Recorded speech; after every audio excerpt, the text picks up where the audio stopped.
Now I'm not outputting to, man, you look like a fucking boss with Dr. Bird. With what? With the bird? You look like a boss with Dr. Bird on you. I'll tell you what, we're a pretty good team. He actually sits there during like my live streams on Saturdays. Yeah?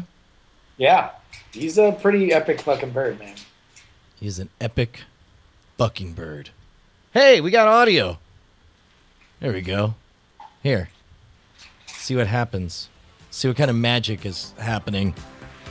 So I guess I have to start the stream first, then start. How is that living game ahead?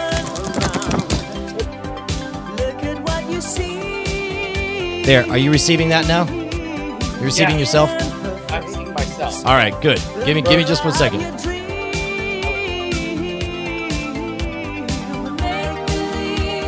Oh no! Justin, talk to me real quick. Check, 1, 2, 3. Oh, what a pisser. I think you upgrading, like you never really had much of a Skype hole before. But now,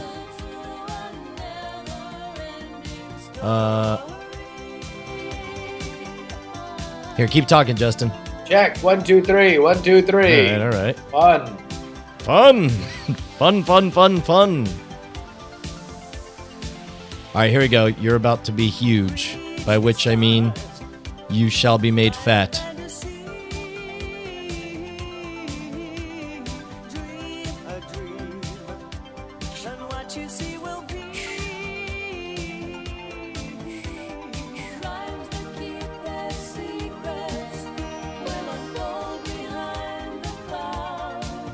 Do I have to know your password to load your chat room in IRC? No. You just use your own login for Justin TV.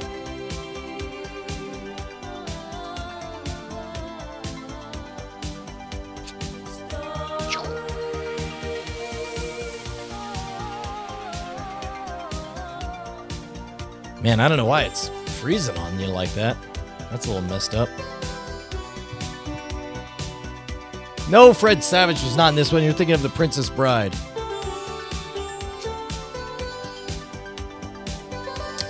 Okay. All right, so for chat room, do I just do like hashtag your Justin TV username?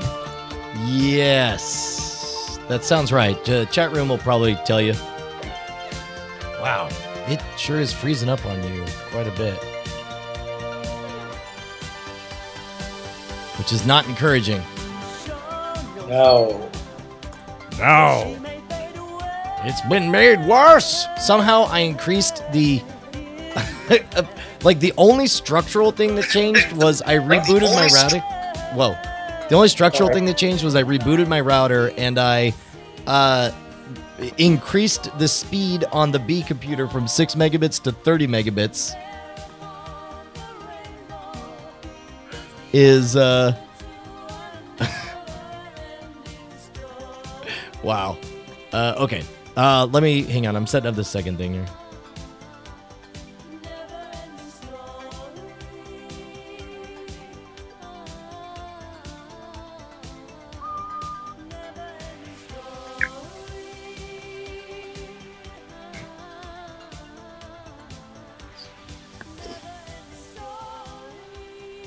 Yeah, okay. So put this up, and then I'm going to crop your face. I'm going to crop your face. Then I'm going to fuck this dog.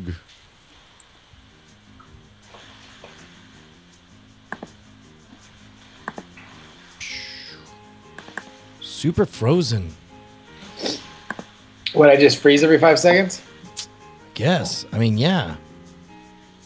This is kind of the same problem we had with Twit, right? Well, but that was over Skype. Like, your Skype is not freezing this time. Look at this. What? Your Skype is not freezing. Like, when I watch it, it's fine. But, yeah, but the video capture is freezing worse than usual. Well, it's just apparently all...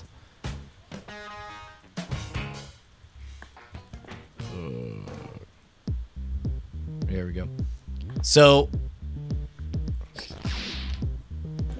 although you are freezing at some interesting moments, Yeah.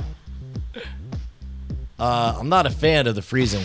Can we make it so that doesn't happen? I don't know, man. I guess that's the billion-dollar question. We see, look, when it... here, I'll do full screen. Oh, it is freezing.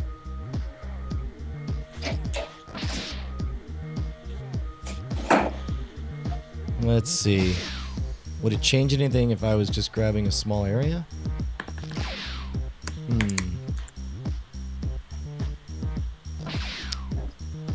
Yeah, fart knock it. I'll tell you what, I could bring you in another thing. I don't think it'll freeze so much.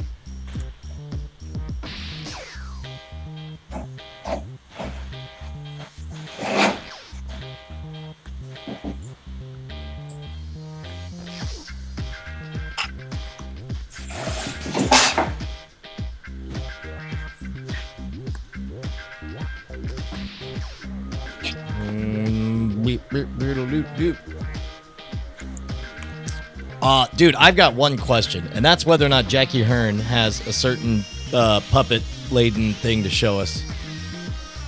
She sent us a updated version of the first one. Oh, shit, son. I want to watch that for sure. Yeah. I would like to figure out the freezing thing. I mean, I could try... Let me try stopping it and restarting it. Here, I'm going to turn off 3D compatibility. See what happens now. Well, now you're just flat out frozen. Let's see.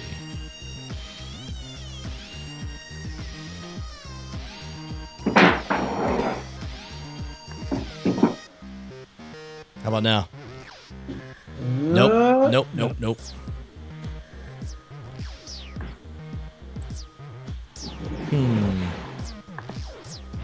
I guess I could do...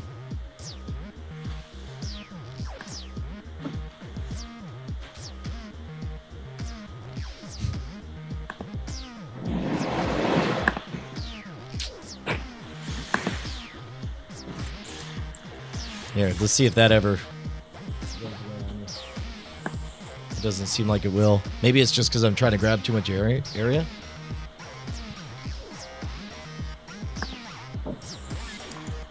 Nope, you're definitely freezing on that too.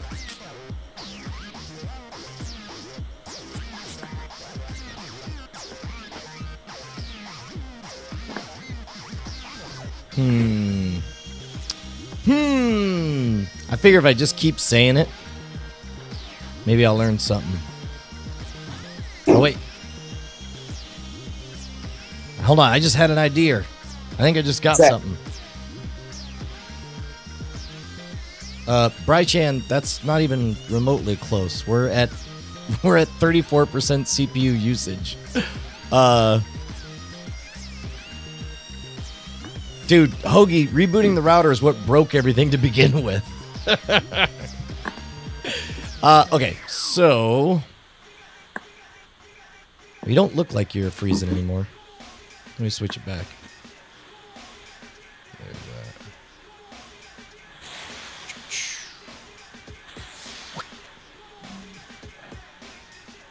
You doing the finger cloud? Yes, we do need to set up static IPs for the studio PCs. That is a thing that need to happen. FLS Carnage, I definitely did break everything last night, and I definitely spent the last 2 hours rebuilding it today. Dude, okay, look. Whatever. We'll just have the herky jerks for a bit. Where's the Captain Morgan thing? That should be on my Twitter. And by the way, for anybody who didn't get the email, what's it called? We had a bit of a problem getting all the emails from the online form on nsfw.com/album to MailChimp. And we will hopefully have all that fixed tonight. So everybody who has ever signed up for this thing will be able to get the email as they go forward. So there are more of these. There's some funny. I think it's all going to be Captain Morgan shit because we have a lot of Captain Morgan shit, and it's all pretty funny. We fucked around with Captain Morgan a lot.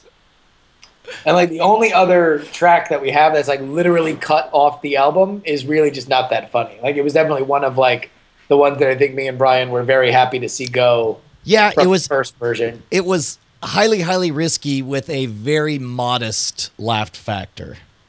Oh no, I'm not even talking about that one. Oh, really? Like that one, I assume we're just burying in the backyard and we're never talking about again. Correct. I'm talking about one that was from the first cut, the John cut, back in the day. Which one? It basically is like a whole talk about like nicknames for various like boner hardnesses. I have no memory of this at all. It's like the difference between like whiskey dick and rock cock.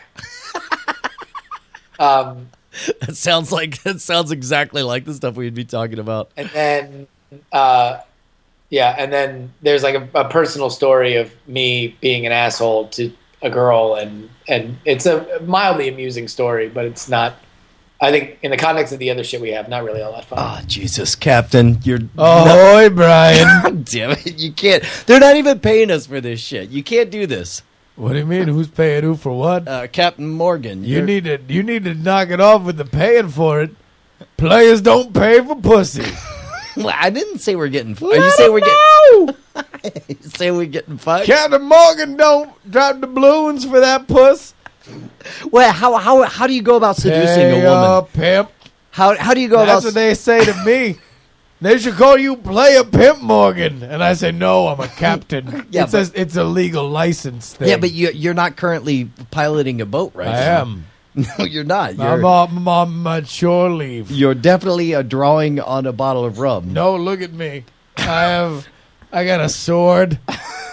I'm dressed like M. Bison. Do you want to tell everyone about what didn't get said for that part? Because you started doing the M. Bison right after stuff. that, I say, and keep playing it because it comes right after. I cut it right afterward. Okay. I'm an amazing captain. It's not true. And it is true. All right, Captain. Yeah. In your exploits and all the ladies you have, what do you just like Saget? Oh, that's where you cut it. All right, I've heard. Yeah. So right after that, I say, or Captain Morgan rather says, Saget the faggot. That's what we used to call him. And then and then like we start talking about something else, and then Captain Morgan says, I'm sorry, that got ahead of me. I don't. He was actually, Saget was actually gay, and that's mean to say, and I apologize. Hi, I'm Captain Morgan, and I apologize for using that hate speech. And then you say, what, Saget the faggot? And I say, no, Brian, delete that out your vocab. Delete that out your vocab. Now, I'm surprised that we didn't do the race car. You didn't throw the race car driver one in there. Well, dude, I'm telling you, like, I put the there's least more of the Captain Morgan stuff first. So it only gets funnier from here? Oh, there's much more Captain Morgan. Like, all the deleted shit is basically, I contemplated just calling it the Chronicles of Captain Morgan. A lot of people use the sexual euphemism, giving her the captain's hook. How does that go? Well, to tell you that, I need to tell you about the biggest adventure I ever went on. Oh, my God. What was it? One time I went to a Hardee's. And I met a lady whose name was Jen. Jen. She was a how old was this lady, Jen? Dead men tell no tales. Wait, is a dead man? Why would you say, like, so Jen was a dead man, so you feel the need to obscure the nature of Jen's... How old was Jen? No, that's the thing I say when I'm nervous. Oh, yeah, no, but seriously. Ask me something that would make me nervous. Well, have you ever had sex with a dog? Dead men tell no tales. Have you ever thought about killing the president? No. Have you ever thought of killing... You ever wanted to kill the Pope? No. You ever wanted to kill Justin Robert Young? No. He's a beautiful man. With lips that remind me of salamanders. Ahoy, Brian. God damn it. Yeah. Captain. It's me, Captain Morgan. Listen, I don't know. Pirate's life is a life Okay. for me. A pirate's life is a life. Number one, that's a licensed song. Number two, you're not a real pirate. Number three, you're definitely just Robert Young holding up a bottle of rum. Not. Which one of those is not Everything you said. Not. Not. That's an old pirate's trick. Well, whenever you say, I say not after it, and it's not true. Try it. Say something. Did you ever use that? Say like something. I think you're a sculptor. Not. I think you Boom. stole my gold. Not. Except, wait a minute. I did. I wanted to see. No, I not the not. I did. I think you didn't steal my gold. Wait, are you in bed with my wife? No. Hold on, that's not. You were supposed to say not. That was the bit. Oh, sorry. That one struck a little too close to home. Because seriously, I was in bed with your wife. No. Not.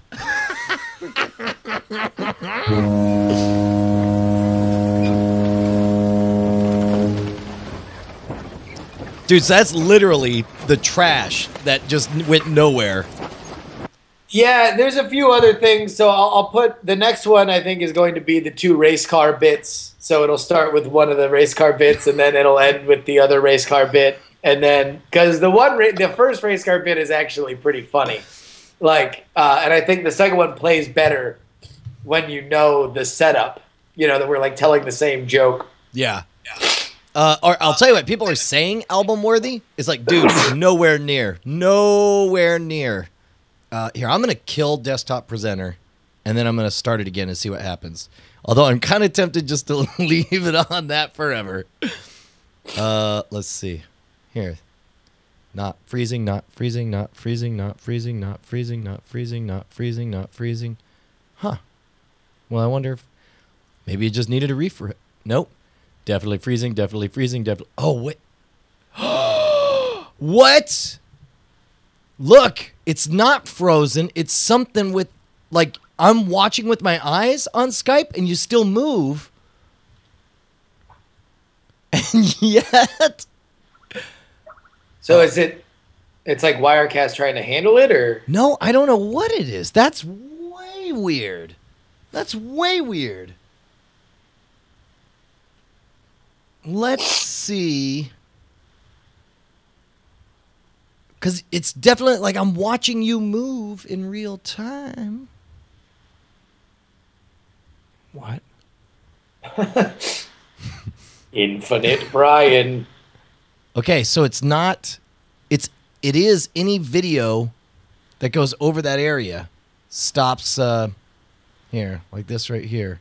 You should be able to see. All right, so am I frozen? What the hell? Like, this is working. It goes up and down, but for some reason it doesn't Yeah, it freezes though. It's freezing every couple frames. Weird. Okay, so this is all. So I'm just moving my cursor normally, and you can see it's moving in a regular way, but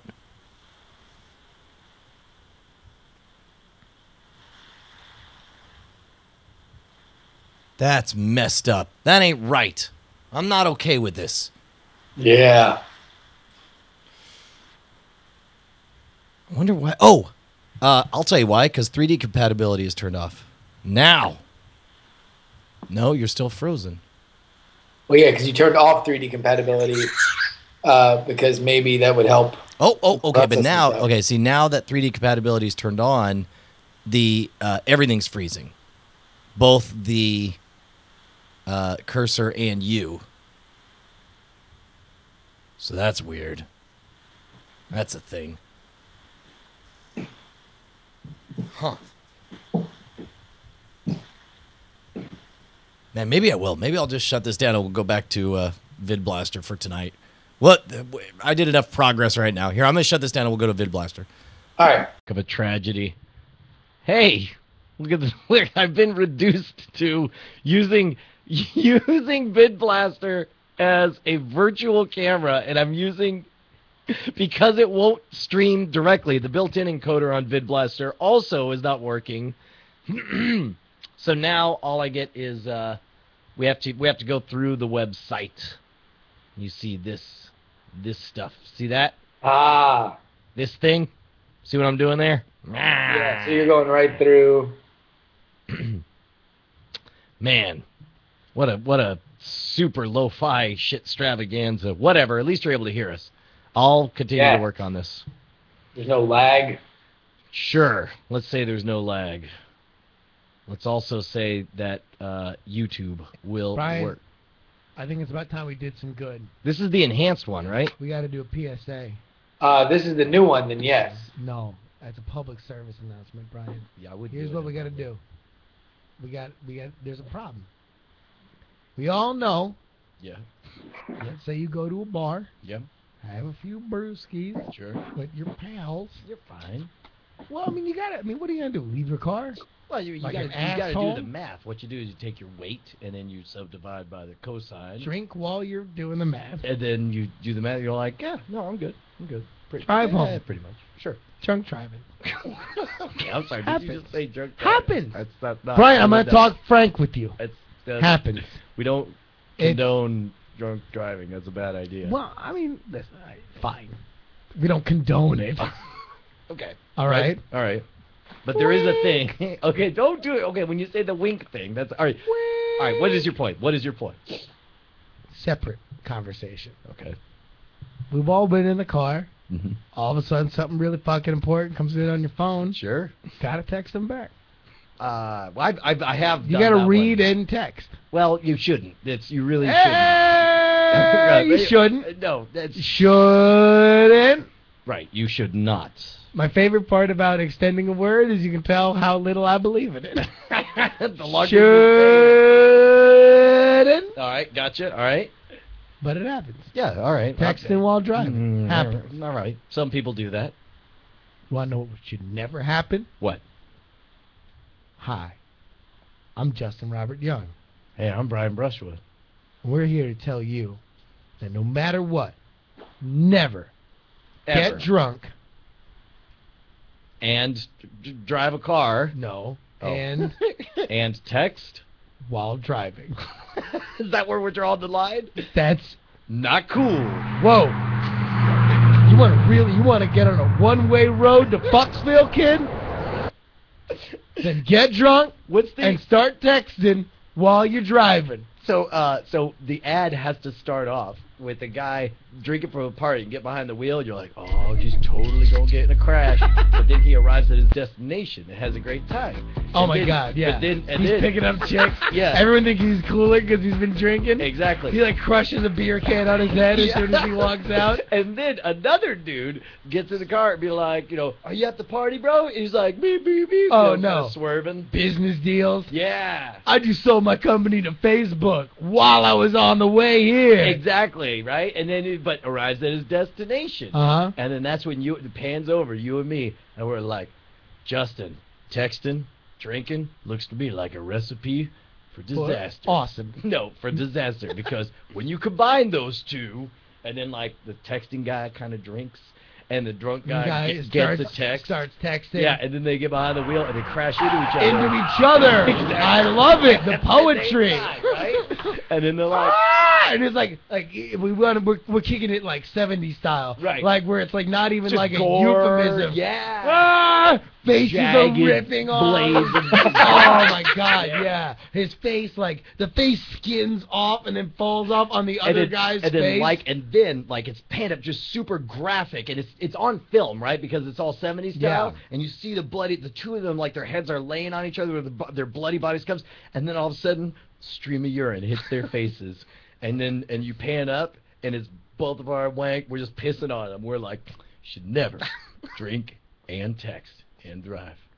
And then you probably should not drink and text, period. Really, but driving on top of that is the worst idea. I mean, sometimes you have to send a text message when you're drunk. No, it happens. Stop. No, and then we pee on their corpse. And then, like, the last thing is we step on their corpse face that's already half melted, and it does a sickening crack like a log on fire. Then you see our ankles, you see the pants flop down, and then right before it fades out, you just see like the half crescent moon of a butt cheek coming into frame as we're about to drop deuces on their faces. And you're like, no, seriously, I hate it when people drink and text and drive. And drive. So take it from me and Bri. Don't drink and text and drive.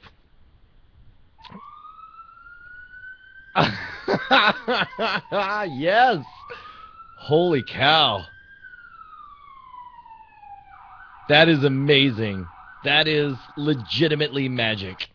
Dude, and that's a great idea to push them to nsfwshow.com/album so we can just put up wherever we want people to go right there. So we can just have a one point of attack.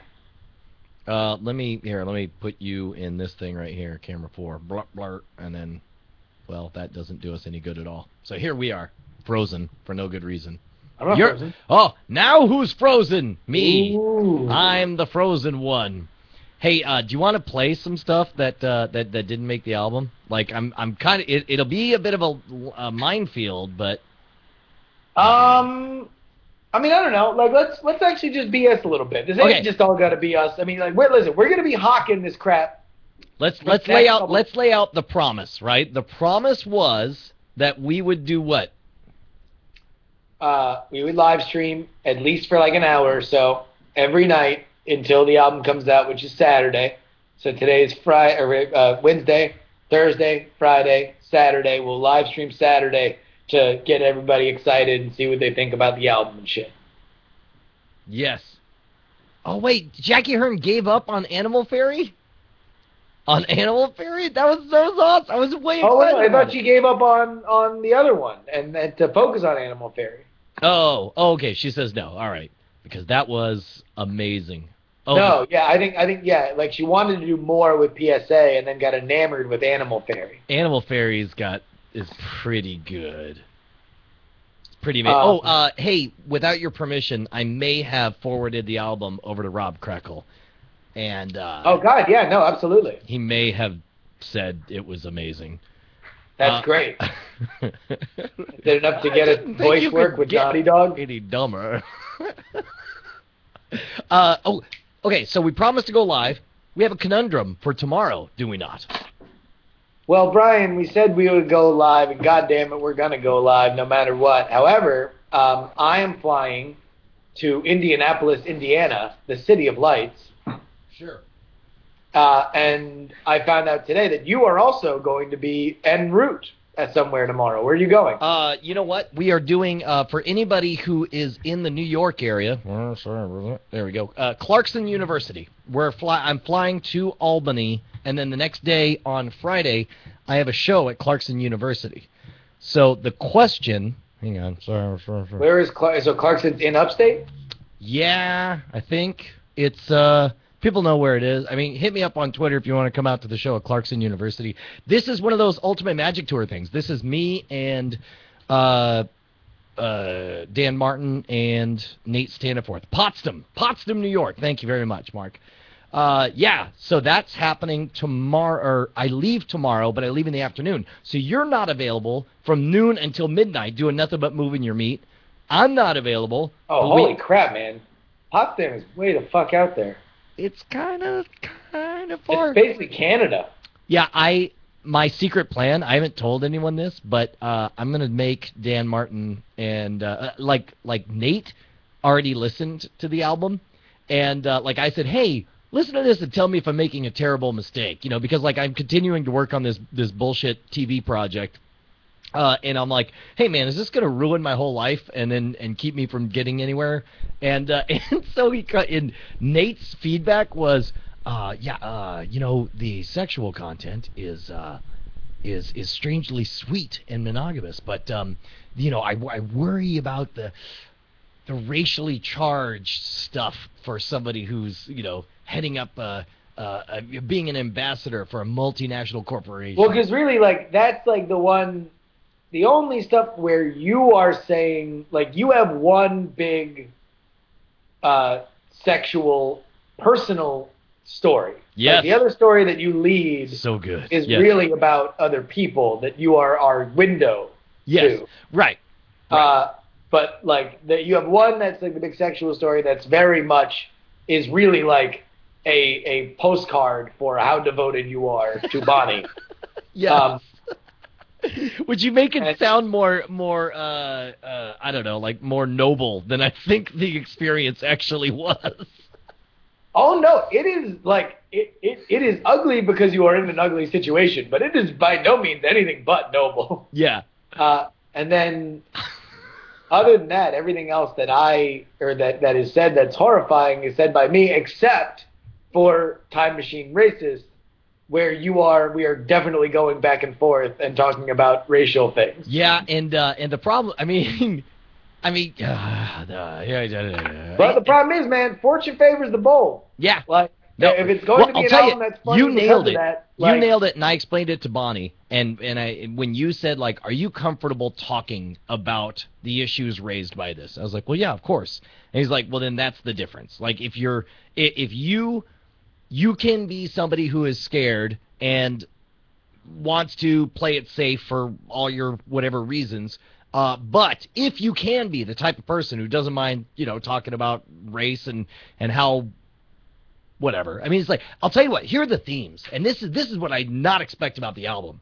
Yeah. It's kind of a weird examination of our suburban upbringing psyches, where there are things that are deliciously naughty to us because we grew up in a culture where those are so off limits. Like, the worst thing you could call someone is a racist. So that's why we wrote a whole movie about a time-traveling racist. You've definitely, you've said this a couple of times, and I obviously, we don't know.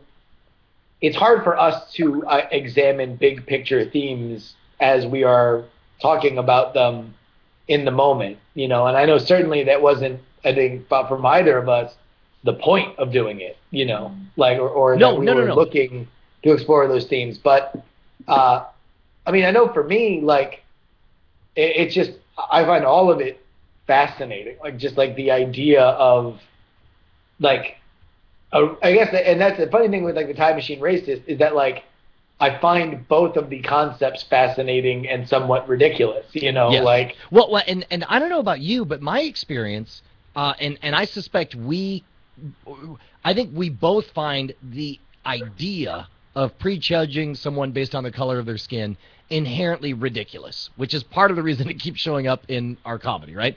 But yeah, like, for me, I grew up in a community where we had to have the concept of racism explained to us and taught in a class. Like, that's how foreign it was. Now, granted, for the most part, it was because there were two communities. That, when I was overseas in Norway, it was not only multiracial, it was multinational. It's like, we're all here having a good time or whatever. And then I come out to small town in Texas where everyone still got along, but it was because there was a small town where everybody was white. There's like 4 black people in the whole town. And then we get to, we learn about the civil rights movement, and they explain, like, well, there's this thing. I was like, this is the dumbest horse shit ever. Yeah. I'll tell you what, though. I have a great suspicion with people who, like, when I went to Syracuse, it was the first time that I was around people that were raised in towns in the north. Mm-hmm. And it was very interesting to see people who were like, well, like, I'm not racist. Like, I know blacks. Like, well, okay, so that's the funny part, right? Those motherfuckers were always the one who got busted for, like, wearing blackface on Halloween and, like, not understanding why that was fucked up. You know? Yes. It's like, you need to understand the concept of the other. Like, you need to understand that, like, we all gravitate innately toward patterns, and some of those patterns are, like, we recognize when something is not like us or not like other things that are the dominant pattern, Well, and it's like, once you understand that like, to notice race or to notice differences that you see in other people that you, in your own pattern-seeking brain, attach to race, whether they are there or not, is human. Like, that's what we do. Now, Right. what you do with that information, my friends, is all the difference. Right. That is what I find fascinating, is the disconnect, and how some people are so uncomfortable with the concept that they believe recognizing the differences is the problem, not how we process that information. Well, and yes, yeah, agreed. Well, and that's why I think part of it is like all the explorations in the album that you and I have are explorations of. I didn't even know how to describe it. You listen to the album, right? But I know for me personally, it was really weird to grow up in Texas for a little while, race never being an issue, go to Norway overseas where it was not only a racial rainbow but a multinational rainbow, and then come back and still think, and then come to college and then have the concept of racism explained to me, or I think it was like late high school or whatever, and being like, this is the most inherently ridiculous idea I've ever heard, and then 5 years later, really it was hanging out with the Spill.com guys, because back when they were doing the show called The Real Deal, like, they were my gang that I would go out. There were two groups that we would go out. One, just for whatever reason, happened to be all whites, and then the other happened to be Whites of a feather flock together, as they say. Well, they were different circles, and so but then like the Spill.com gang, obviously, all races and very into making fun of each other's race. Like, that was an awesome weird thing to me, where it's like, Well, it becomes the language of intimacy. Yes. Well, it was delightful because you could do a thing, and just as casual as you could say, well, that's just because you're a dumb blonde, it's like, just as easily as that, Corey would say, well, that's just because you're a dumb white guy, and it was nothing. There was zero hate in anyone's heart, and that's where I want to be. I want to be in a world where the color of your skin or where you come from, culturally, is as irrelevant as the color of your hair. But, I mean, yes, like, that would be a nice place to live. I don't know whether or not, like, that is we need, for there to be that, there needs to be another thing that people will seize on and judge people on. You're like you got to pay the piper somehow, Brushwood. This is what the cult. It's what we are, pattern recognizers, and we have elements of our lives that we channel in. It's like, it doesn't matter whether or not racism is real. It means that there's dumb people who don't have control of their own lives that want to project their faults onto something, and they will find a thing to do it. And in a pattern recognizing society, they'll be like, well, like square, circle. The circle's the reason I don't have a job. In fairness, I want a circle dating my daughter. Bry Chan in the chat room brings up a very good point. On Monday, when we did our show, and we had 25 members of Chat Realm come out. Like, Chat Realm came out in force. It's the biggest turnout ever that for a live show that I've had. St. Louis, right? Yeah, in St. Louis, 100% pure white. It was China white, all up and down to that. Oh, yeah, no. I mean, well, listen, I think you tend to attract an audience that sees themselves on some level, or their friends in you, And so it's like, why, on a sports team, let's say like the Syracuse basketball team, there were a bunch of players when I was there in 2003. They won the national championship, a team of great renown, right? There were better players than Jerry McNamara, the shooting guard who was white, but none more popular. There was like Carmelo Anthony, who became a NBA superstar, won the scoring title this year. He has had a long, decorated NBA career, and then there was the white shooting guard. Why is the white shooting guard, who is maybe the fourth best player on the team, the second most popular on a campus with 98% white people? I don't know. Maybe it's because the overwhelmingly white fan base, on some level, relates to his experience. All right. More than they would a black player. Anyway, all this is to say, who the fuck cares? Whatever. That's the funny thing is, like, when you were talking to me about, oh, will this ruin my career, or like, what if people start talking about it? I'm like, I'm excited for somebody to call me a racist for this album because, like, this is the conversation I've wanted to have and continue to have, despite the fact that my friends get sick of it forever. Well, it's all I want to talk about is race. Exactly, and also when we get in trouble, it will be because we portray. Jesus, I didn't even want to say. Do we want to hint? We went through everything on the episode last night. All the racist time machine stuff. Oh, I guess we did. Yeah, we already talked about portraying Lincoln as a racist. We portray Lincoln as both a racist and a woman, and a secret woman on the album. Oh, can we here? Can I play just a touch of? All you want to do is just play the album. I just want to tease it. I want people to want this. Okay, so we can announce. You can play all of Abe's Laves. Abe's Laves is short. Right, that's what I was getting at. But Abe's Laves. All right, Abe's Laves. Although that is. All right, here we go. I'll tell you what. I will pay $100 for anyone to make an amateur porno. It's about Abraham Lincoln, and it's called Abe's Laves. My fellow citizens, Mary Todd Lincoln. there is work to do. Hot as fuck. Split the atom. A stable boy. Abe's Laves wants to fuck. Abe's Laves. It was extended and preserved. Abe's Laves. That promise exploded onto the world stage. Abe's Laves. And extending the circle. Abe's Laves. Yeah, and then all of a sudden you find out that they're both girls. That's like the big twist, right? You're like, you just got hit by Abe's Laves. Taking time out of our own lives. Abe's Laves. Coming behind locked doors. My fellow citizens, Mary Todd Lincoln. there is work to do. Hot as fuck. Split the atom. A stable boy. Abe's Laves wants to fuck. Abe's Laves.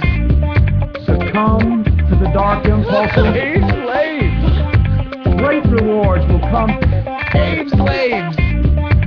Will we all come together Abe's Laves. or come apart? And dignity to women. You just got hit by Abe's Laves.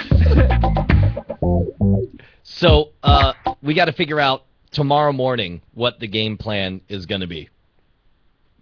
Wait, did we already say why tomorrow morning is important? Yeah, you're going to be in transit. I'm going to be in transit. We haven't said what we are going to do about it until just now. We got to go live. It's Faking Gay in the morning. Faking the Gay in the morning. We're taking on the morning stream. Straight up. Watch your ass, Johnson and Ibbett. Yeah.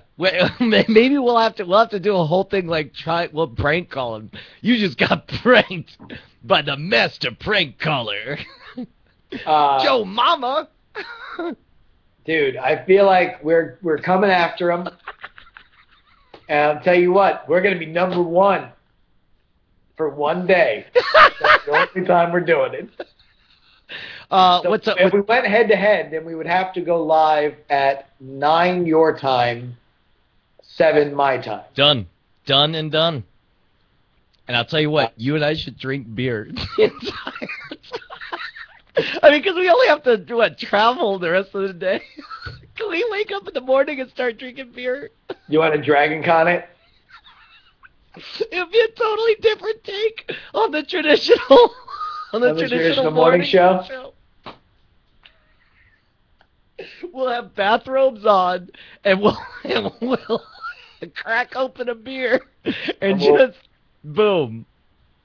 So we got to have segments. What should our morning show segments be? We got to talk about the news. It's got to be the news. We'll talk about everything except for the bombing. I feel like we got to talk about the bombing because it's really hilarious. Do the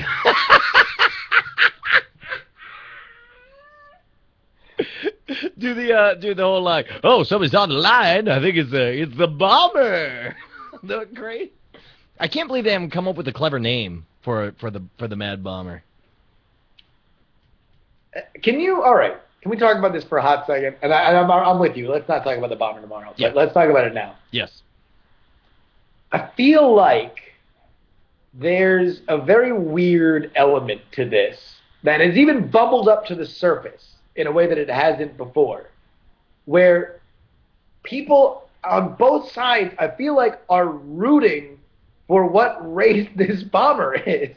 Oh, I hadn't even noticed that. Like, they're like openly rooting for, like, I hope he's white, or like I would like him to be Muslim so we can continue to fight Muslims abroad. Yeah, it really is and it's fucked both up. sides.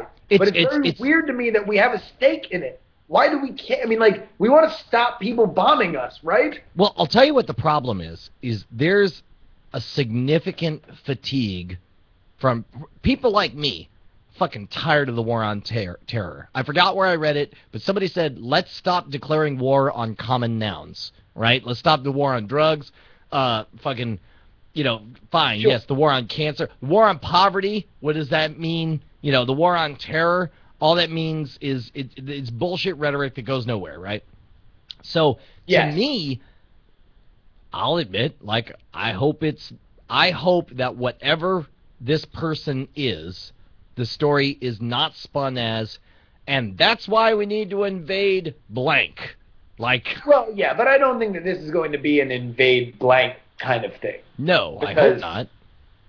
Because, I mean, it would be like, if it's Al-Qaeda, then it'll be like, oh, crap, they're at Al-Qaeda's at it again. Let's continue to try and find and kill people, right? Oh, what was it that you said that Al Qaeda, and it was in the Looming Tower that portrayed it as the F troop of Muslim extremism.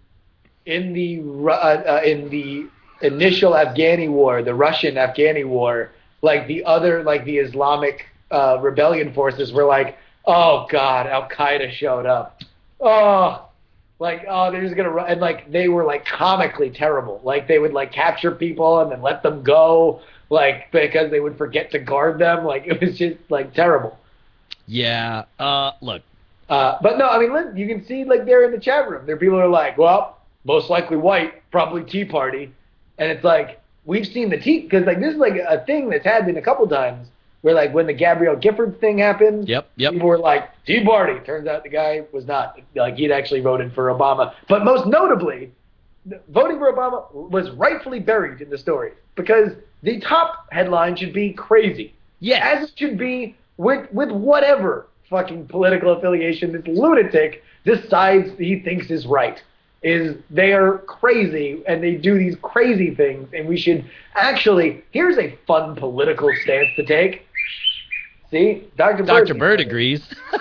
A fun political stance to take. Let's treat mental illness in a different way. Let's continue to evolve how we think about mental illness and how we treat it. So this is one of the weird things is you know that here in the United States, and I guess you're encountering this with Inside Scientology. There was a time when it was much more socially acceptable to commit people against their will to asylums, right? Yeah. Now there's two things that happens. Like nowadays, it's like, no, you don't just write on a piece of paper and take away someone's rights because they have a mental illness. So instead, what you have is you have a bunch of people who are being treated, and when they're treated, it's great. But then there are people who go off their meds and they end up homeless, and so that's why homeless equals crazy in America today, because so many of them are not in a they're out on the streets not getting treatment. Yeah. I had a point for all of this, but anyway, a lot of this and a lot of these folks end up freaking blowing up other people. And by the way, this business of acting like this is new or a new angle on, I mean, how many hundreds of years have we dealt with mad bombers? I mean, so much so it was a cliche in movies. Well, yeah, I mean, and this is the overwhelming thing that I hope doesn't get lost. Because, again, pattern recognizing creatures we are. And it has been our greatest To success, a fault. our greatest Achilles heel. Yep. Right? Yep. It gives us perspective and loses us perspective at the same time. You're right.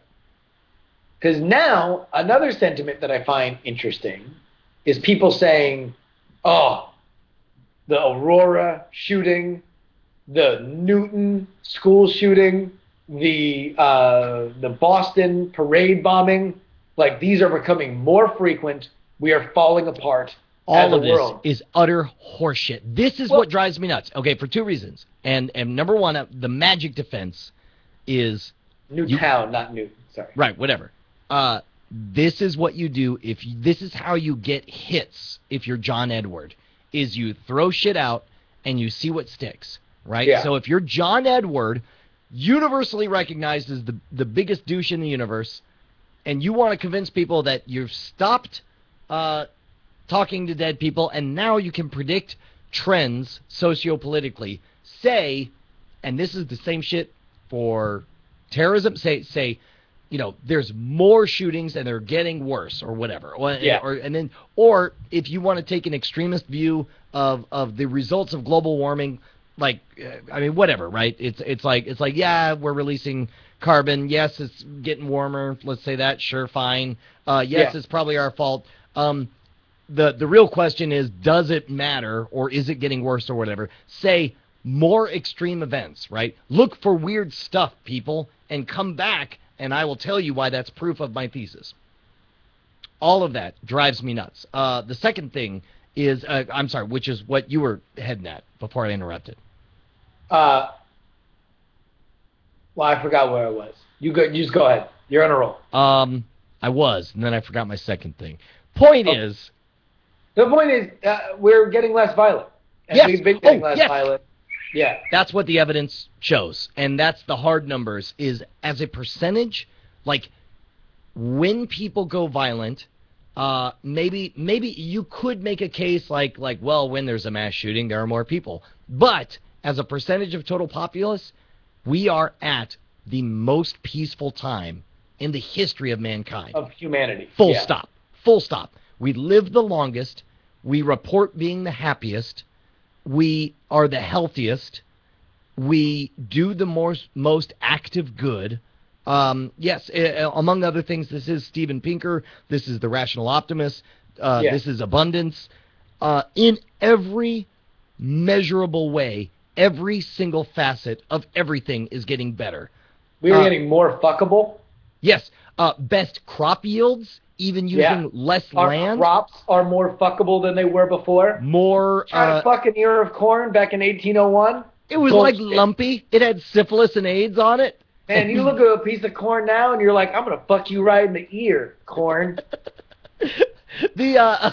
Also, and I'm gonna make my own cream corn if you catch them a drip. And the other, like counterintuitively, right now. Counterintuitively, you also have more parkland now than you had. You have more old growth forests than you ever had. More park men, the character that Greg Grunberg portrayed on Heroes, than we ever had before. Oh fuck! I cannot tell. No, don't. That ain't yours to say. Can I just say that there's a thing? No. All right. There's no thing. Not that at all. Let's move on. All right. It's interesting though, because I'll tell you what, I really have kind of just disconnected from The Onion. Now, The Onion used to be like my favorite thing you in wrote the world. That shit out. And I read that article on The Onion, and I waited for the biting irony, but instead, like, eventually, 2/3 of the way through, I realized that the joke was, or the underlying commentary was, no, seriously, everything's shittier now. And I'm like, fuck you. Like, I get mad now. I remember visiting Los Angeles and not being able to breathe because the smog was so bad. And I've been over to... Well, but I mean, like, all right. Like, let's ignore the fact that, like, they're wrong, right? Because comedy doesn't have to be right to be funny. Sure. Comedy can be wrong and fun. Yes. As long as it resonates. Yeah. The Onion was the gold standard. The gold standard of comedy after a tragedy. After 9/11, it was like the first big belly laugh that I can remember at the time, like really having, was The Onion's holy fucking shit. Holy fucking shit. And they just said flat out what everybody was thinking, that nobody else was comfortable saying. Americans shocked to find reality is now a Michael Bay movie. Yes. Was the subheadline. Yeah. And it was like, and then like they had like the big feature of like America longs to care about stupid shit again, and it had like Britney Spears with the snake or whatever. Well, and you remember God gave a press release saying, what part of thou shalt not kill do you not understand? Yeah, and then, but it was and then, like these. like the last line was like, and then God broke down into tears. You know, it was fucking amazing. And it was like these abstract jokes that came from a sense of vulnerability. You know, that we were all shaken by this, and you know, we just don't know what the answers are. So let's go forward. Now, obviously, 9/11 is a very different thing than the Boston thing, because like, let's say, unless the fucking bomber is like fucking like from Saudi Arabia in a Saudi Arabian t-shirt, and like he's got emails from the Saudi Arabian emir saying, blow up the marathon, LOL. Right. Like, then we're not going to war over the Boston Marathon thing. Like we might step up. Well, okay. And by the way, let's say everything you said was true. We'll go to war with Iran, not Saudi Arabia. That's the fucked up part out of all of this. It's like everything about 9/11 had Saudi Arabia written all over it. So naturally, we invaded Iraq. Well, Afghanistan first. Sure, whatever. But oh geez, Dr. Bird's getting a little warmer. It's getting what? But yeah, so I mean, but like it was like they were the gold standard, man. They couldn't do any wrong with that. Like they tapped into something, and now it's just like they're just mean and bitter, and like they did like the thing today where it was like you know, victims of next week's school shooting thank Senate for not passing gun control legislation, and it was just like, man, I'm sorry, man, I just don't see the funny part of that. And if your point is like, well, it's just a funny situation, then it's like, well, then what are you doing, bro? You're the Onion. Like, you're supposed to explain to me the humor in this. Yeah. I'll tell you what, folks in the chat are talking about, like, going to war with North Korea. North Korea is the F troop of countries. Yeah. Well, and okay. Can we get real for a moment? I told Bonnie about that photo that says, you know, Austin, you know, Washington, D.C., Los Angeles, and Austin, Texas, to to nuke stuff. Because like Bonnie, and I totally admire this about her. She's like, I will never ever watch the news. There's just nothing there for me. There's nothing good or beneficial that will come of any of that. So just do me a favor and keep me up to date. I'm like, sure, whatever. And at some point, I'm like, hey, haha, LOL, North Korea has tactical nukes pointed at, or whatever, you know, bullshit, their version of nukes. Yes. Pointed at Austin. And she's just like, that's why I live in Austin, so I don't have to deal with that shit. And now I'm just going to think about it. Explain to me why this is not something I should obsess about all the time. And then, anyway, so I had to explain the whole thing like, look, here's the way the posturing goes, right?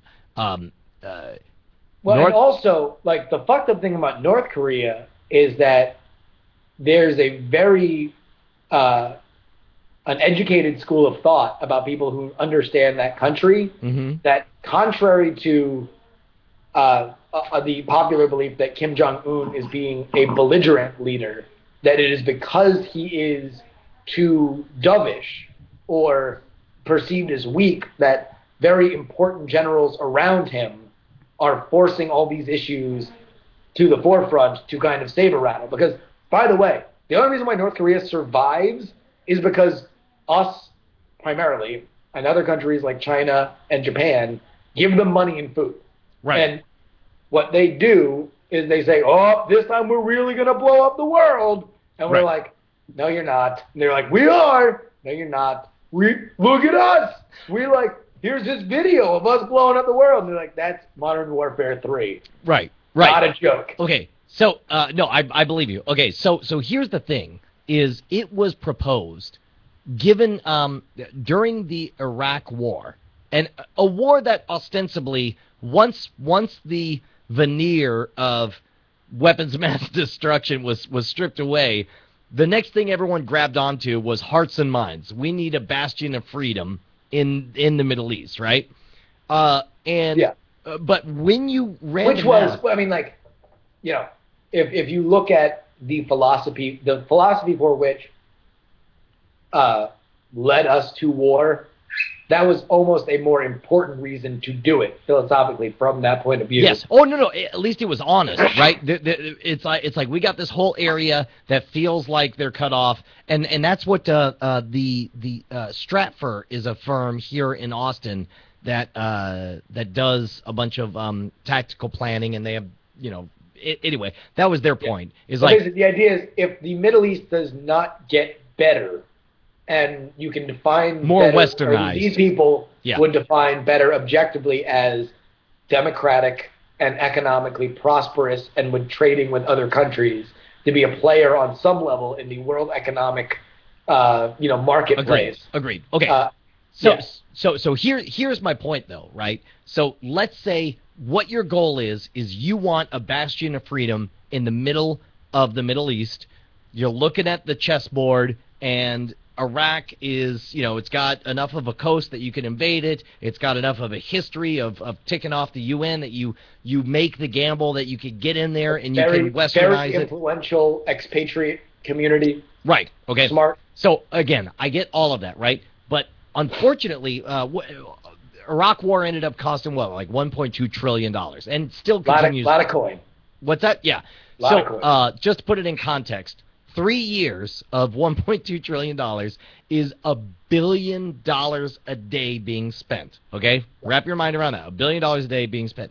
If truly what your goal is in that country is to make it a Western-friendly thing, and this comes, I'm not going to lie, this comes from me playing a lot of Civilization Revolution on the elliptical. Sure. And if I had a budget of $1 billion a day, and my goal was to make Iraq a friendly place for any American to go to, and to let our soldiers be there or whatever, fucking North Korea next time, just crazy idea. How about we just drop so much fucking food and blue jeans and copies of Playboy that they just can't even fucking believe it. Like, full on, here's everything, fucking blow $1 billion a day in dropping everything that's rad about being American in their laps. Are you, 100 days? You're telling me that at 200 days, they would still be fighting our offensive of giving them free porn and everything that they want, all the food they want, pure water, fucking awesome hand pumps and iPods, fucking, are you telling me this shit would not fucking instantly cause a revolution underneath this shit? Yeah, I am saying that. That would not happen. You're fucking hot. Okay, no, now it will not happen. There's no way America will do that. There's no way America will do that. But you're telling me that it wouldn't have the result? They would do that. Here's the problem, though. By the way, hand pumps, people are like, what the fuck are you talking about hand pumps? I'm talking about the reverse osmosis thing where you could fucking take polluted-ass water and just squeeze it, and all of a sudden you drink it. Yeah. The problem is that they are, there was a great term about Iraq, actually, that they are a brutalized nation, not in the sense that they have had tremendous brutality inflicted upon them, but because of the society for which they've lived in, distrust, anger, and violence are solutions to problems in a corrupt society in the way that we don't think they are, or as our morals dictate, they are not in a democratic society, theoretically. And the idea of us just giving aid to them will not be looked at by them immediately in like a 2 week to a year, kind of way that, let's say, a country or like countries like in the Eastern European bloc, like that, like Czechoslovakia under communist rule, you sneak blue jeans into there, they're like fucking like, all right, this other country is doing shit right because we knew basically what shit was, and then this other motherfucker rolled in, and that is not cool. Like, I like what's happening over there. They have a context for it. North Korea has basically, because they're isolated, there's like medical evidence to say that if you continue what's happening to them on a long enough timeline and assume that they stay separate and malnourished, they will evolve themselves away from mainstream humanity because they are isolated and just they will like slowly like. Okay, that's my whole point. Is your offensive is by force to bring them back. Okay, but I guess the thing is like, number one, the logistics of flying planes and dropping things. I mean that's an act of war that affects South Korea and Japan, our allies there, far more than it does us. Sure, like, sure. They might not be okay. able to launch. This is okay. Fine. Take the Iraq War, cut the budget in half. So can we pull off a defensive? Because again, defense is way cheaper than offense, right? So again, defense. Can we keep North Korea from invading South Korea? Can we keep them from coming over at $600 million? Take the other $600 million and just keep fucking sending food, porn, blue jeans, and iPods. That's all you need for a full year. If we could, if we enlist the Ministry of Magic and apparate these supplies in the middle of these small towns. We spend actual fucking money and we fly planes, but instead of dropping bombs... that's an act of war. Like they might not be able to launch a nuclear missile to us. They are probably able to launch a nuclear missile into South Korea and do massive damage. We would basically be asking for South Korea, our great ally in that country, an economic trade partner, to get blown up by a nuclear missile. Why? I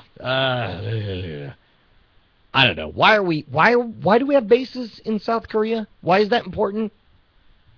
I don't know. Because you want to get that hot Samsung shit? Fair enough. Which, by the way, apparently that's why Austin was on that list. Why? Oh, because we have the Samsung factory. Non-Korean plant is in Austin. Fuck. That makes sense. All right. Because I thought it was a George W. Bush thing. I thought it was like because he was from Texas, capital of Texas in Austin, that's why it's on there. But then somebody else said the Samsung thing, which actually makes way more sense. Yeah. All right. Well, fair enough. All right, look, I'm going to shut down the stream, and we're going to go live tomorrow at 9 a.m. Bright and early, 7 a.m.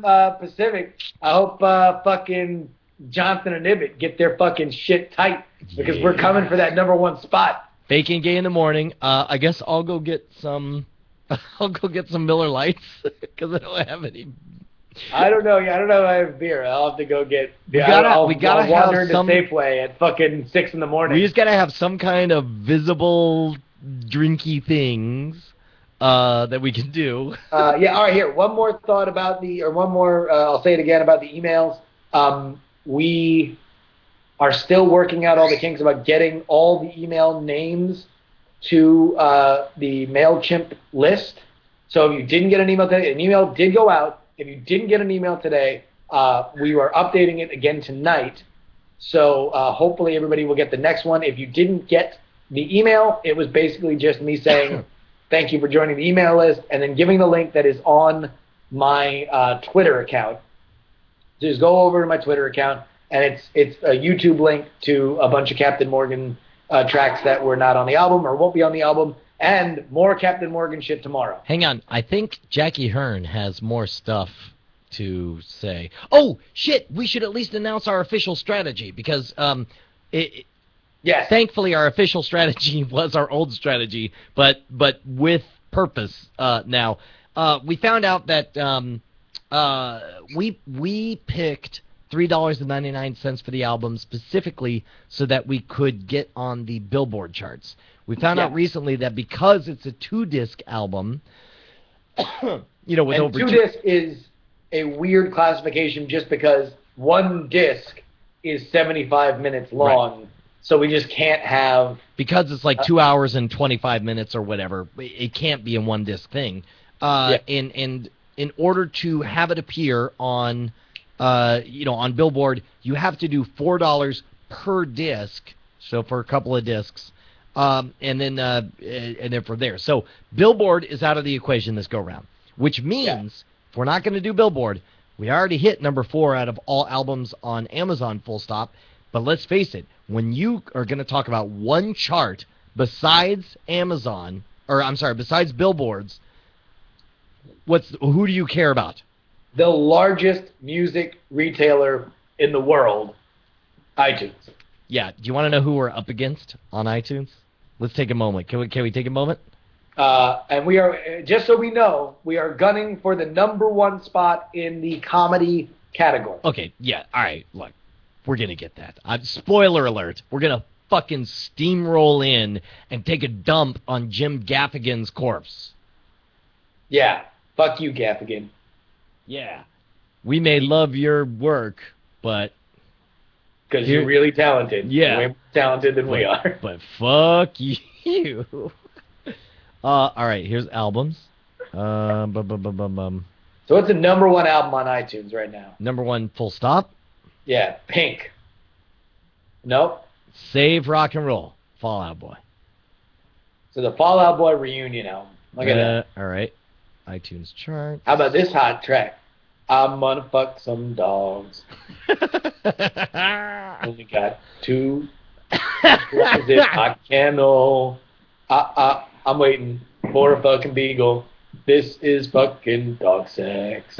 This is fucking dogs, period. Where's the... Oh, here we go. So here's the thing. Here's the choose an album. Here's top 10 comedy albums. Boom. In the U.S., Jim Gaffigan. Look at that. Tim Notaro live. #6 is Bill Cosby himself, which I watched when I was 8 years old. God damn. True stories I made up. From who? Who's that? You telling me we can't fucking dominate that shit? Jonathan Winters getting the post-death bump. People are pointing out. Dude, look at the UK. Monty Python sings #1. Flight of the Conchords is #1. I think we can dominate fucking #1 US, #1 UK.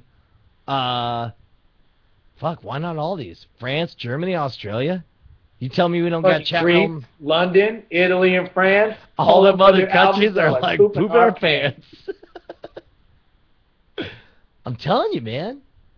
You're telling me we can't make it? We're gunning for the #1 in comedy. We want to fucking come on the #1 comedy album. I'll tell you what. Here's what else I want to do. I want to fucking have our savvy crowd. Y'all want to make this happen? Because we got the numbers. Y'all want to pop some tags? All you need to do is get yourself... Start now. You got 3 days, 4 days. Work as a team. Tell you what. Go to Viper VPN. Buy yourself a collective account that all of you share the password for. Maybe start setting up a UK identity. Maybe start setting yourself a France identity. Maybe start setting yourself here's the problem, a Germany identity. For that, just so you know, if you're going to do it, you need a credit card from that country. That's how iTunes works. Just so you know. Get yourself a little debit action. Look, this is the most sophisticated... Debit daddy. All right, let's make no mistake here. This is a fucking heist. Fucking all of you create your multiple identities worldwide. And imagine... You're always way more fascinated about this element than I am. I'm always like, hey, man, tell your friends. And you're like, fucking, you have no friends. Make them up. Fucking yes, that's what I'm saying. I'm saying come up with a plan. Let's fucking heist. Okay, imagine that we could legitimately say... this song is #1. I'm gonna fuck some dogs. Only got chihuahuas in my candle. I wanna... finger fuck a beagle. This is fucking awesome. No, here's what I'm saying though. Like, you take 10%. Do you not understand how great that song is? Ahoy, Brian. It's me. I'm just saying. What if? Yeah. What if we could legitimately have a screenshot of this shit, and globally, it was the #1 global hit. Just fucking like we could show fucking people that this shit was like #1 globally. That would be the biggest shit in the world. And by biggest shit, I mean like the largest pile of poop. Bonnie.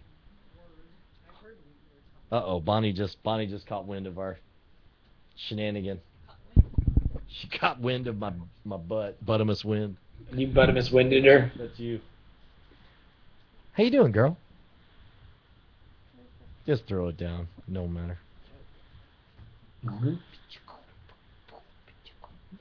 Throw down some fat beats. Yeah. Hey. Hey, girl. Hi, Bon. Hi. How are you? I'm good. Look at you. You look like a businessman. Not a businessman. I'm a businessman. Got me plugging those albums. Mm-hmm. Oh, that is so look at that. cute. Look at Dr. Bird. You got a bird. So how often do you get crapped on? Oh, constantly. I'm actually really. Have you not watched excited our that he show? has It's called pooped on me in front of NSFW. everybody. Yeah. He's a big pooper. Hey, do you know that when we went live, we got as high as almost 700 viewers? You were on the front page. Oh. What are you talking about? Were we? Yeah. On the front page. Unfortunately, of the what? majority of the time you were on the front page was us figuring out the Skype thing. Really? That's how I found out, because I went to the front page of Justin TV to figure out what my password was, and it was me saying, like, wait, hold on. Well, that's great though. That means that we know that we get launched to the front. Once we started, know who I'll tell we you got what. to recruit on Saturday? Yes. Man versus game. We got to get man versus game on the team. Yeah. In fact, God damn it, we should have had him on this week. It would have been great to renew our license with his fans. Oh wow! Holy shit! Matt says when Brian is live, he's #1 in the social category most of the times. That's rad. How about that? I like that. I like their style. All right, Bonnie. What? Bad news. We're disqualified from getting on the Billboard charts. Really? Yeah. Why? Because we're not charging enough. We'd have to make it like $10. $8, yeah, $9. Oh. But good news. I thought it had to be $4. Per disc, and we kind of provided too much value. Because, by the way, just You so have you know, 2 discs? the Billboard or what? charts are paid for and catering to a consortium of record labels who do not want to see prices driven down on or price flexibility for albums and are terrified by the fact that we can have a hit comedy album. This is the rules that are set out for Billboard are directly there to make sure that we do not succeed. Right. Correct. So they do not recognize us. All right, I got this for you. What is this? I don't know what this So, Oh. if you were going to turn into an animal, what would it be? For what purpose? Like just to roam the plains for a day? All or of a to- sudden, on your door comes a gentle rapping. A gentle rapping. it's a Oh monkey my paw. god, this is so the awesome. fairy. Gosh.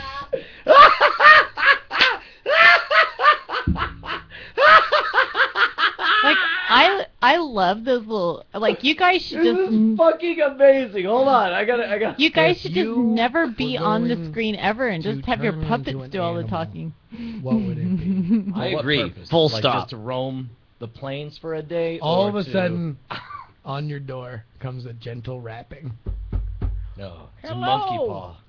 It's me, the animal fairy. That is fantastic. By the way, we need to make sure, and Jackie, if you're listening, make sure we put in to the info on all those videos that they are, I don't know whether you have them, the info in there already, but these are inspired by and ripoffs of Sifl and Ali, and Liam Lynch is God and better than us on all levels, Yes. cosmically and otherwise. Yes. Oh I shit. just wanted it out on Front Street because we're such huge fans of Sifl and Ali that I don't want that shit to get twisted.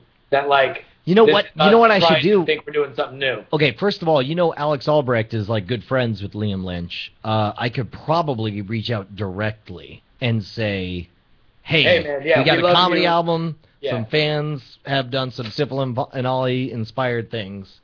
Here's this. Hope it's not a problem." Jackie Hearn, it probably does mean something. If you send him a direct message and say, I love Sipple and Ollie, and that's why I did this thing inspired, because as one of these assholes, like, I read all that shit. Mm-hmm. He does. Let me also point out that Liam Lynch is like a god to me. Among the people that I would be tongue-tied interviewing, like Liam Lynch would be on. That's 100% legit. Like Bonnie and I watched Sipple and Ollie back in 1998 when we bought our house. Yeah. And then, oh shit, son, I just thought of a track for Night Attack 3. Did I ever tell you about the time that that one of my friends turned out to be a child molester? Oh. Tell you what, Brian, I we're don't just know loading what the comedy for Night Attack I don't know 3. if that's comedy, sweetheart. Just saying. Oh no, I guess it kind of is. I forgot. There's plenty there for Yeah. us to work with. Yeah, that's pretty wild. Yeah. As it turns out, the children were actually fully grown gnomes. Oh man. Yeah. But no, in all seriousness, Liam Lynch is amazing. We used to watch Sipple and Ollie back in the day, and of course, I loved capital Loved, Tenacious D and the Pick of I Destiny. can't imagine him being like, you know, what? Because it doesn't take away from anything that he's done. No. I just, like, the last thing I want is, like, a crazed Liam Lynch fan to see it and be like, what the fuck? Well, because that's the other thing, too, is we're going to blow this up on Saturday on Reddit, right? We're going to do a full-on Reddit attack. So y'all and then y'all people are definitely gonna be like, need nice rip-off of Sipple and Ollie, jerks. Yeah, you say an homage to Safali. Oh, you just say it, straight up tribute. straight up, Like, and then that way they don't think you're ripping off it. In fact, I think he directed the fucking video for Tribute.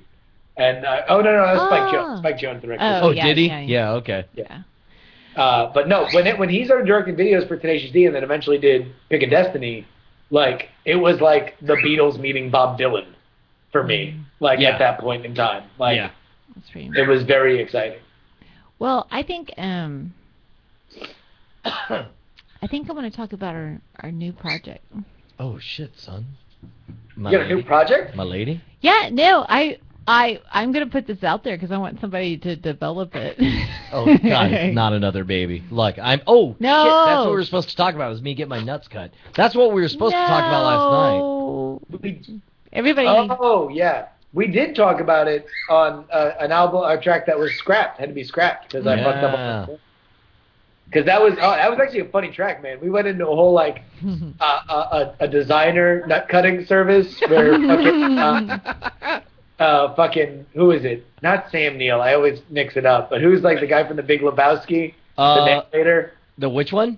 The narrator, like. Oh, Sam Elliott. Shit, that's right. I forgot all about Sam that. Elliott comes out to you, like, he comes out to your house and he's Oh, like. that's pretty good. Can we find those and play those? Time to wrap this one up now, partner. And he takes you into the hospital and, like, gets you a little drunk. Like, you're drinking old whiskey and shit. All right, tomorrow, if you're watching Gay to Wag, your job is to get me those tracks so we can break it down tomorrow on Fake and Gay in the Morning. By the way, we're doing a morning show. You want to join us? A morning show? Yeah, we're going to do, like, mimosas in the morning. Oh, that sounds awesome. Yeah, are you down for that? I'm down for that. We'll get the kids on the road. We'll have mimosas. It'll be Fake and Gay in the Morning with Bri the Gerbs and the Invisible Wife. We'll do a morning show, and then I'll go off to New York. That sounds fantastic. Amazing. Starts at 9 a.m. tomorrow, our time. 9 a.m. Central, We 10 don't have a.m. any Eastern, champagne. 7 a.m. Pacific. You can't buy it What that time? early. You can buy champagne that early? Mm-mm. Really? Mm-mm. You better get out of the house now. Yeah, that's No, true. it's already 10:20. Liquor stores are closed. Well, I don't think you have to get champagne from a liquor store. Let's just do screwdrivers. I got my my favorite wine. It's Ruinum? Nope, that's not out yet. Did you It's see the did you Middle see- Sister brand. Oh, Middle Sister. Yeah. Wait, did you see the Animal Fairy teas? Yes. Planes for a Again, day. All of a again. sudden, Rat, on tap, your tap, door. tap. I'm just comes a saying. Gentle rapping. You can't get enough. No, the project I want It's me. is a website a website called Are You a Douchebag, where you could submit your tweets, and then like the last have like random people rate your How douchey your Well, there's tweet is? Kloosh.com, which is clout for Kloosh, or clout for douches. Really? Yeah. No, I don't know about this. What is this? It's it basically evaluates your tweets, and it says How does it evaluate it though? like It seems basically you'd have to have how many people- of them, like how many exclamation points you use, Uh-huh. whether or not you use all caps, whether or not you talk about yourself in the third person, or it's got a list or whatever, and it comes up with a rating like kind of a prat. You're Okay, kind of a, we gotta, what? pull it up off screen.